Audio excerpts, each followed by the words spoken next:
खुलुमबाय बेयो बड'लेण्ड इंखं टेलिभिजन दिनै 3 एप्रिल 2022 रबिबार खालि सानसेनि बरादखौ नोंथांमोननि खाथियाव लाबोदों आं सदानन्द दैमारिया।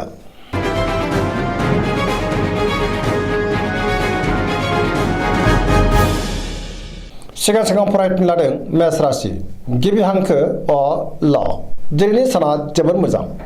गोजोनै थानो हागोन बयजोंबो अनसायजागोन गुबुननि हेफाजाबखौ दिनै गोरलैयैनो मोननो हागोन जेरावबो देरहासार जागोन मावनो लानाय खामानिखौ थि समावनो आरो गोरलैयैनो मावफुंनोबो हागोन देहाया दिनै मोजाङैनो थागोन गोसोखौ दिनै जोबोद गोजोननाय मोनगोन बहानिफ्रायबो मोजां खौरां फैनोबो हागौ रांखावरियाव दिनै जोबोद मोजां गोबां धोन आरजिनोबो हागोन बेफार फालांगियाव दिनै जोबोद मोजां मुलाम्फा मोननोबो हागोन सोरबा लोगोनिफ्राय थोजासे हेफाजाब मोनगोन न'खराव दिनै अननानै फैगोन बिदा फंबायजों मोजां सोमोन्दो थागोन बहाबा थांनांगौब्ला दिनै जोबोद मोजां आरो मोजाङैनो हान्थिनोबो हागोन गुबुननि थाखाय मोजां खामानि मावनानै होनोबो हागोन गोसोनि बोलोआ बांगोन समाजाव दिनै बयजोंबो अनसायजागोन आरो मान होजागोन लाइमोनफोरा बहानिफ्रायबा मोजां खौरां मोननो हागौ आरो गोसोआ दिनै जोबोद रमान्टिकबो जागोन पजिटिभ एनार्जिनि गोहोमबो गोग्लैगोन।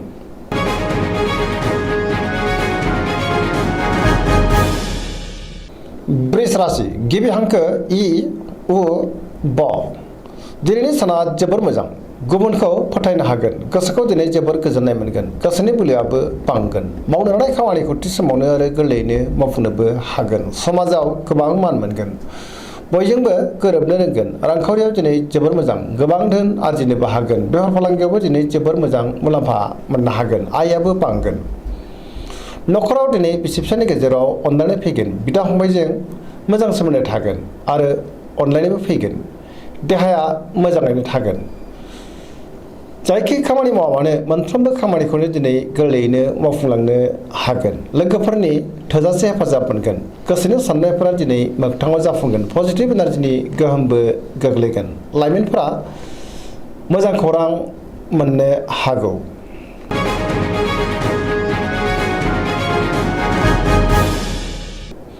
मिथुन राशि गिबि हांखो ख स दिनैनि साना जोबोर मोजां बयजोंबो अनजागोन आरो मोजां मोनजागोन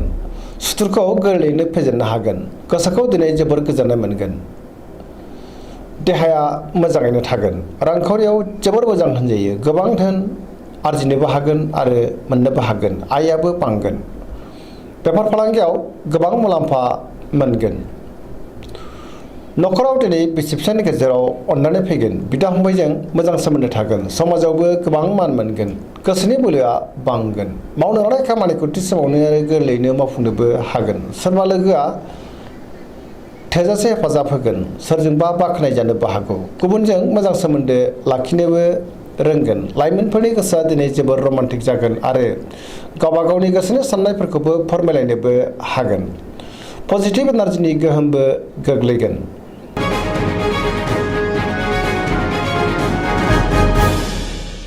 कर्कट राशि गिबि हांखो ड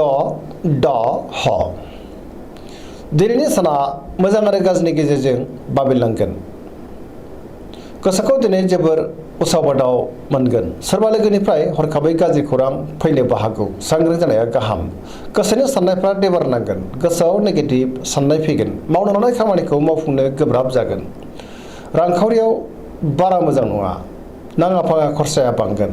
बेफार फालांगियावबो बारा मोजां नङा देहाया दिनै मोजाङै थाग गोसोखौ दिनै जोबोर आला खालाबो मोनगोन गुबुननि हेफाजाब लानांगोन न'खराव बिसि फिसायनि गेजेराव अनलायनाय फैगोन बिदा फंबायजों मोजां सोमोन्दो थागोन फरायसाफ्रा फरायनायाव गोसो दुंखांगोन आरो मोजां फिथाइ मोननो हागोन।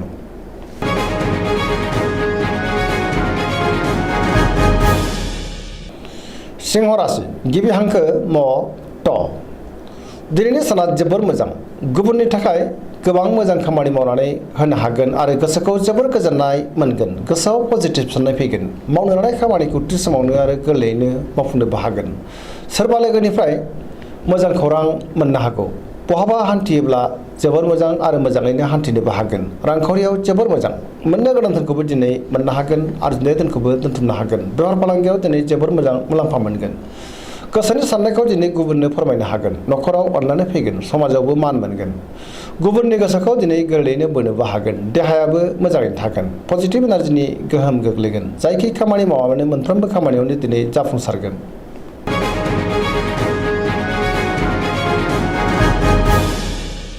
कन्या राशि गिबि हांखो प ट।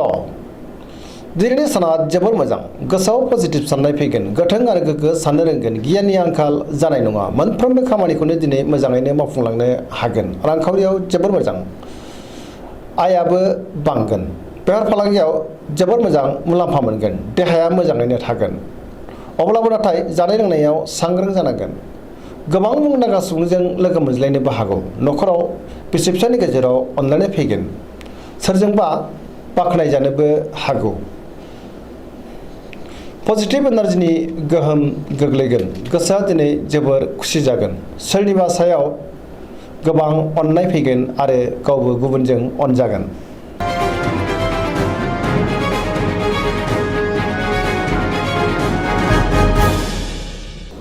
तुला राशि गिबि हांखो र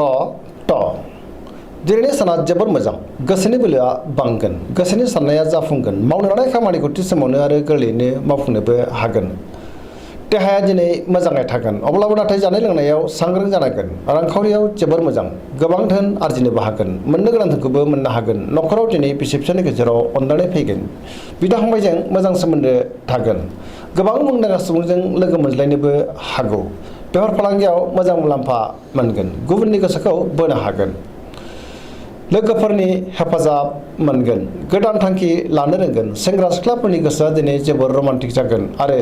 गावबा गावनि गोसोनि साननायफोरखौबो फोरमायलायनोबो हागोन, पजिटिभ एनार्जिनि गोहोमबो गोग्लैगोन।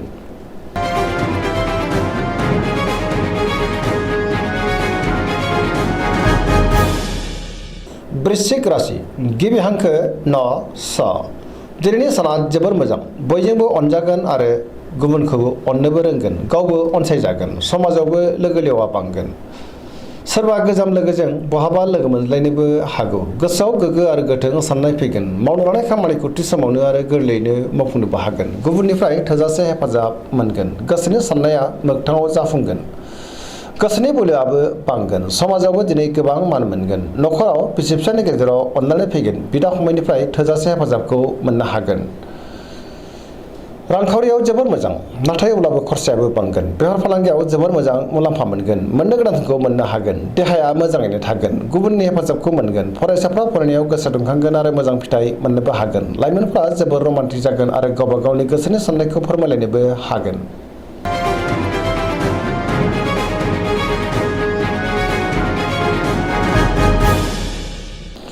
धनु राशि गिबि हांखो ध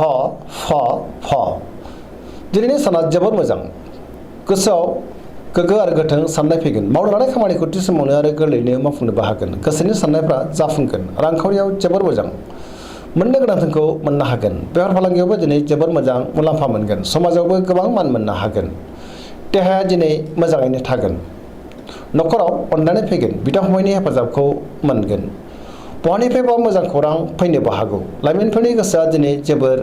खुसि जागोन आरो जोबोर रमान्टिकबो जागोन, गावबा गावनि गोसोनि साननायफोरखौबो फोरमायलायनोबो हागोन, पजिटिभ एनार्जिनि गोहोमबो गोग्लैगोन, धोरोमारि बिथिङावबो गोसो दुंखांगोन।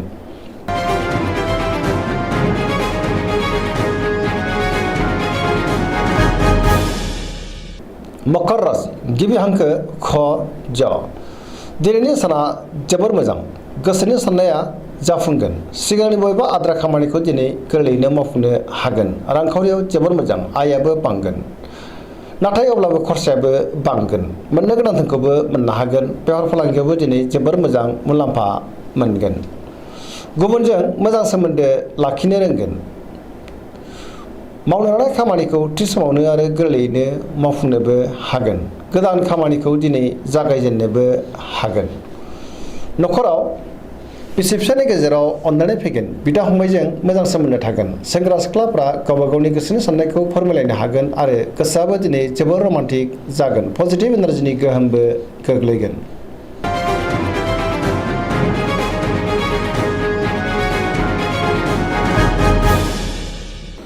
कुम्भ राशि गिबि हांखो ग स दिनैनि साना जोबोर मोजां गोसोखौ दिनै जोबोर गोजोननाय मोनगोन मावनो लानाय खामानिखौ थि समावनो आरो गोरलैयैनो मावफुंनोबो हागोन बहानिफ्रायबा मोजां खौरां फैनोबो हागौ समाजावबो दिनै गोबां मान मोनगोन गोबां मुंदांखा सुबुंजों लोगो मोनज्लायनोबो हागौ रांखावरियाव जोबोर मोजां गोबां धोन आरजिनोबो हागोन बहानिफ्रायबा मोजां खौरां मोनगोन देहाया दिनै मोजाङै थागोन नखराव बिसि फिसायनि गेजेराव अननानै फैगोन गुबुननि हेफाजाबखौबो दिनै मोननो हागोन बिमा बिफानि अननाय आरो बोरखौबो मोनगोन बहाबा थांनांगौब्ला दिनै जोबोर मोजां आरो मोजाङैनो हान्थिनोबो हागोन पजिटिभ एनार्जिनि गोहोमबो गोग्लैगोन जायखि खामानि मावानो मोनफ्रोमबो खामानिखौनो दिनै मावफुंलांनो हागोन